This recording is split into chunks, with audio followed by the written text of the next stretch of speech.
Hey readers, welcome back. Today we will be reading Christmas Oranges, retold by Linda Bethers.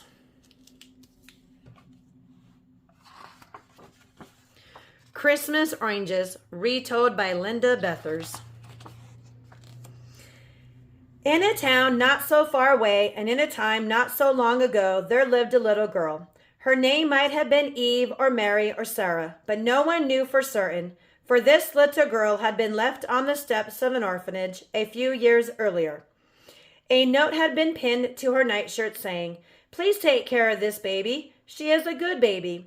No clue was given as to her name. The lady in charge of the orphanage, Miss Hartley, began calling the baby Rose because of her rosy cheeks, and Rose she had been ever since. Rose's earlier years were spent at the Greenwoods orphanage. She was loved and well taken care of by Miss Hartley, and because she could remember no other home, she was happy. She used to tell herself she had 30 brothers and sisters, for she loved all of the children at the orphanage. Sometimes they had disagreements and arguments, as brothers and sisters do, but they still cared for each other. One wintry November, when Rose was 8 years old, a terrible flu epidemic swept through the country. People old and people young became ill. People old and people young died. The orphanage was no exception. Many of the children became very ill, and some of the children died. Miss Hartley, with her kind, loving heart, cared for the sick children as if they were her own. She bathed their fevered faces with cool water. She coaxed them to sip broth. She held them close and rocked them through the night. But after many days and nights of this, Miss Hartley, too, caught the terrible flu and slipped quietly from this life. With her death came the closing of Greenwood's orphanage. Miss Hartley had no children to carry on her work, and the townspeople felt they were too poor to take on the added burden of the orphanage. It was decided that the children would be sent to other institutions throughout the country. And so, a few days later, Rose found herself on a train, traveling through the night to a new town and a new home at another orphanage. As Rose timidly stepped through the doors of Iron Gates Orphanage, she could not help feeling scared and disappointed. Her new home was nothing like the one she was used to. Instead of warm, soft blankets on the beds, there were scratchy gray ones. Instead of hand-stitched rugs in the halls, there were bare floors. Instead of kind, loving Miss Hartley to care for the children, there was stern, strict Mr. Campton to run the orphanage.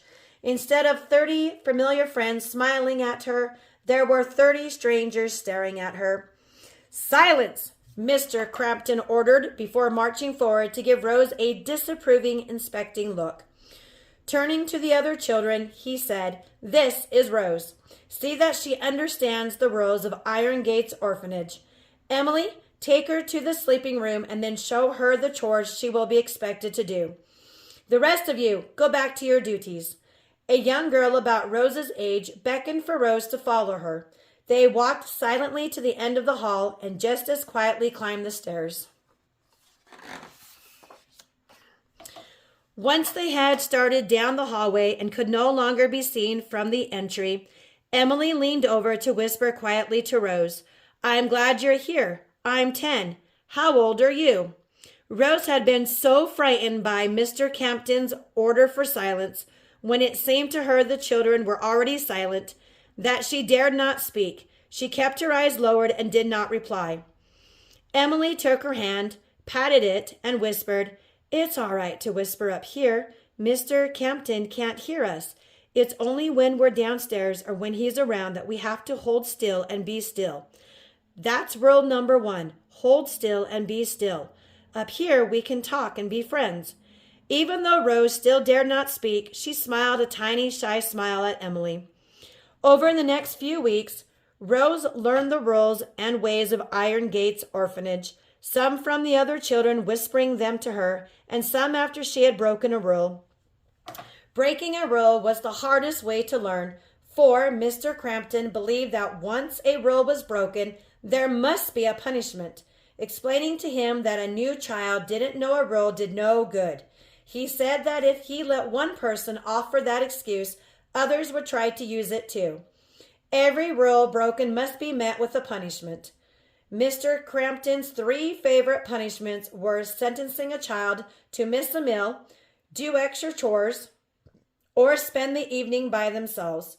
Rose soon learned or guessed most of the rules, and she was able to avoid punishment.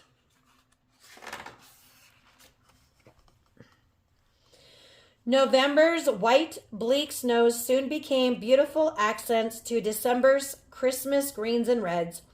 Everywhere the Iron Gates children walked, they saw signs that Christmas would soon come. They would stand out in the cold evening air and watch through lighted windows as happy, smiling families decorated trees or gathered around pianos for singing or baked wonderful Christmas treats in warm, lighted kitchens. On one of these evenings, as Rose and Emily stood watching a lovely little girl twirling around her parlor in her pretty new flannel nightgown, Emily explained to Rose about Christmas at Iron Gates. She told how Mr. Crampton always said he would like to forget Christmas altogether, but the townspeople wouldn't let him. To keep them happy and to keep up appearances, he allowed a tree to be put up on Christmas Eve after the children had gone to bed. He didn't want it up any earlier because he said it excited the children and made them noisy and unmanageable.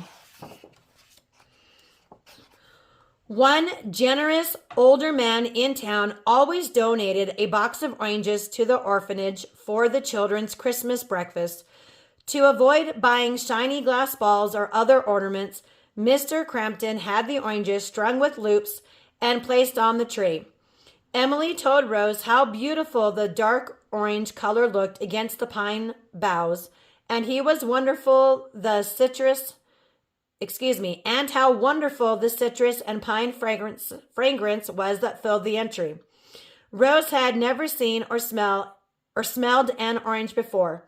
At Greenwood's orphanage, there hadn't been extra money for such an expensive treat. The Christmas morning surprise, there had been a small spoonful of sugar on the porridge. The children had always debated whether it was best to stir the sugar in and try to sweeten the whole bowlful, or leave it in a little pile in the middle of the porridge and eat it all in one delicious bite. Emily tried to explain to Rose about oranges. She said that they were sweeter than sugar in a clean, fresh way. She had thought about it a lot, and she was sure that angels ate oranges in heaven. Rose listened to all of this with wide-eyed wonder. She didn't know how she could possibly wait for 3 more days until Christmas morning.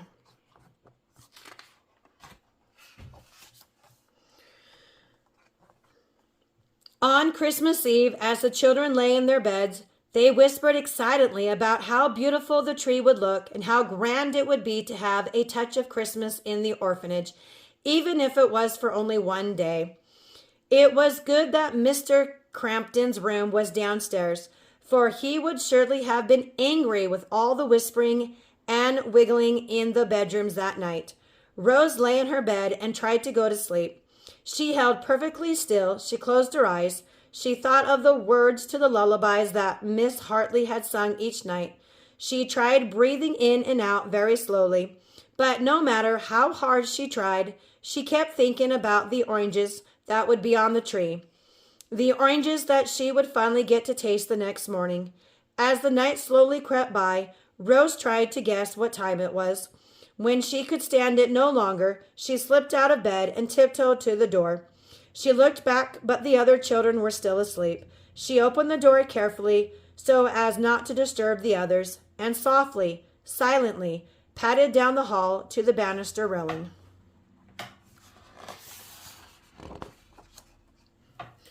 Kneeling down, she gazed in wonder at the beautiful tree with the prized oranges and shimmering candles trimming it. Rose knelt there for only a moment. Then she, just as silently, walked back to her bed. She lay down and was at last able to sleep. Now, what Rose hadn't seen was that Mr. Crampton was awake and standing in the doorway to his room. He had watched Rose walk to the rail, kneel down, and then return to her room. He had almost called her back then and there to give her a lecture and pronounce a punishment. At the last minute, he had decided to wait until morning, when he could use Rose as an example to teach all the children a lesson in obedience. The sun had barely begun to outline the housetops when the children were awake, dressed, and waiting in 2 straight lines in the aisle between their beds.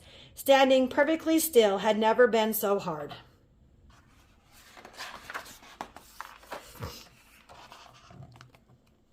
"Well," Mr. Crampton observed dourly, "that's one good thing about Christmas. All of you can remember how to behave on Christmas morning. Before we start downstairs, we need to take care of someone who didn't know how to behave last night. Rose, for sneaking out of bed and wandering in the halls after lights were out last night, you will be punished. This is a most serious offense, so you will receive all 3 punishments." The children gasped. No one had ever been given all 3 punishments at one time before. Mr. Crampton paused for a moment to let his words sink in before he continued. "You will spend the day up here by yourself. You will scrub the floors of these rooms, and you will not get a Christmas orange. The rest of you go downstairs. Rose, go get your buckets and begin." The joy that had been taken out of the morning The joy had been taken out of the morning for all the children. They knew how much Rose had been looking forward to tasting her first orange. They had all told her how wonderful oranges were, and had been waiting to see her face as she tasted one for the first time.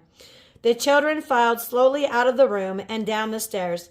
They each took their orange from the tree and walked quietly into the cold hall to eat breakfast.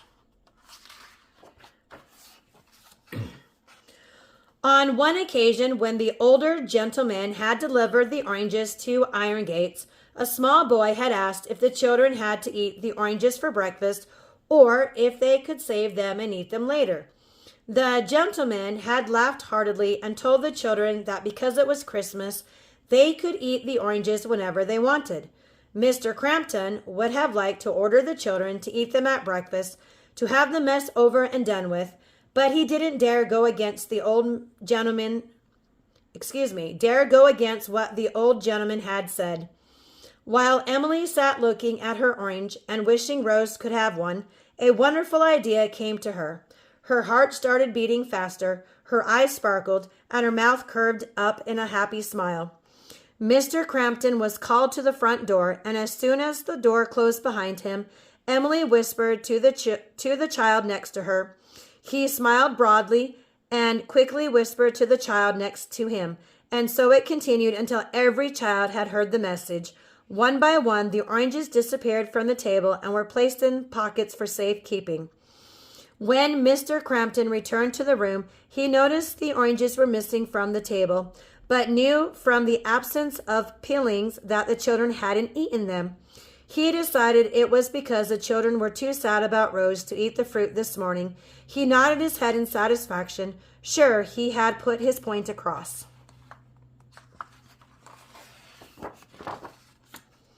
The children did their chores as they did every day. Once the oranges had been passed out, Mr. Crampton treated Christmas like it was any other day.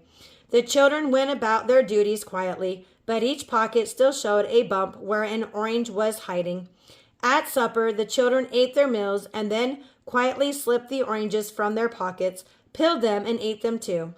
Each evening, they were sent to bed immediately after cleaning up from supper, and tonight was no exception. As the children dutifully climbed the stairs to bed, they kept their eyes down and their faces solemn. Mr. Crampton couldn't have been more pleased with how subdued the orphans were. The children entered the dark sleeping room quietly. Each pair of eyes was quickly drawn to Rose, who lay huddled on her bed, her face turned away from the door. Emily tiptoed over until she could see Rose's tear-stained cheeks and swollen eyes, now closed in sleep. She gently touched Rose's shoulder to waken her.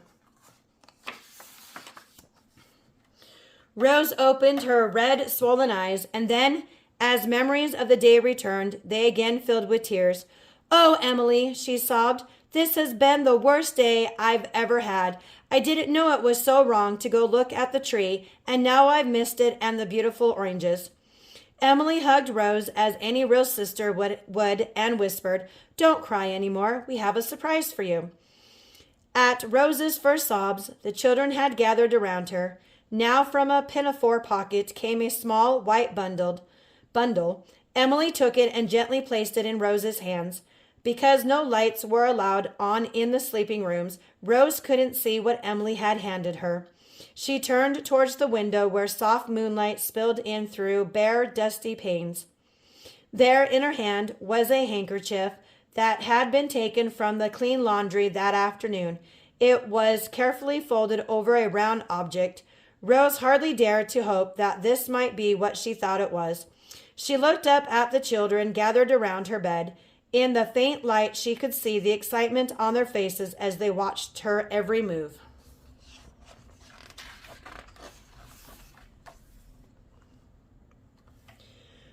With shaking fingers, Rose peeled back the corners of the handkerchief, and there, in the palm of her hand, was an orange. Not an ordinary orange, but an orange that was lopsided and uneven. An orange made up of segment from each child's orange. While the children had sat at the table quietly eating, each one had secretly passed a section of orange down to the girls at the end of the tables. The girls had put the pieces in the clean handkerchief in their pockets. "Smell it," someone whispered excitedly. Rose raised the handkerchief to her face and drew in a deep, fragrant breath. She closed her eyes and held her breath for the longest time, then released it through an ear-to-ear smile. All of the children smiled with her. "Taste it," someone else whispered. Rose slowly raised a segment to her lips. She opened her mouth and took a gentle nibble. Her eyes widened in surprise, and her mouth slightly puckered at the first tangy sweet taste. The children were watching so closely that, as Rose opened her mouth, their lips parted too. Now, when they saw her pucker and then smile, they all quietly laughed and hugged each other. As if by magic, several more clean orange-filled handkerchiefs were pulled from pinafore pockets and opened up. The orange segments were quickly broken into smaller pieces, and one was given to every child. Each one took one last sniff of the fresh orange smell and one final lick of that tangy, delicious juice before popping the last small bite into a waiting mouth. While the children enjoyed the last of the Christmas oranges, they all commented on how they had never had such sweet fruit before. This year's oranges were the best by far. What the children didn't realize until many years later was that the oranges were the best that day because they were sweetened with friendship, kindness, and love. In the years to come, many of those children at the orphanage had more money and possessions than they had ever dreamed possible, but they never forgot the feelings that were in their hearts that day as they each shared a small slice of their Christmas orange. The end. Thanks for reading Christmas Oranges with me today. If you enjoyed this video, don't forget to read your favorite book to the like button. And if you haven't already done so, please subscribe. It really does help our channel out. I encourage you to read all that you can. Until next time, Merry Christmas. Bye.